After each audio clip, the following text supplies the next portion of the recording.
আজকে কি চানটা না করলে হয় না? তা কি করে হয়? স্নান না করলে তোর পেটের মধ্যে আগুনটা নিভবে কি করে? আগুন? কোথায় আগুন? ওই তো দেখ না, তুই ফু কর, দেখবি মুখ দিয়ে ধোঁয়া বেরোচ্ছে। সত্যি সত্যি? হ্যাঁ তো, যা আয়নায় গিয়ে দেখ।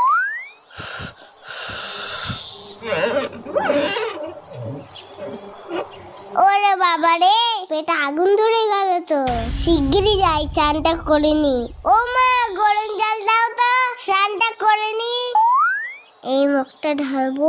না না, পরেরটাই ঢালবো কোনি। ঠান্ডা ঠান্ডা কুল কুল, চান করতে আসাটাই ভুল। এই তো পেয়েছি, আগে তোদের চান করাই, না হলে তোদের পেটে আগুন লেগে যাবে। তখন বুঝবি ঠেলা। এই জায়গাটা ইতে জল দিই তো। আমার জল ফুরিয়ে গেছে, আরো গরম জল দাও। এত গরম জল নিয়ে কি করছে দেখি তো। ও কি চকচক করছে। গ্যাস পুড়িয়ে গরম জল করেছে কি তোর বাথরুম ধোয়ার জন্য?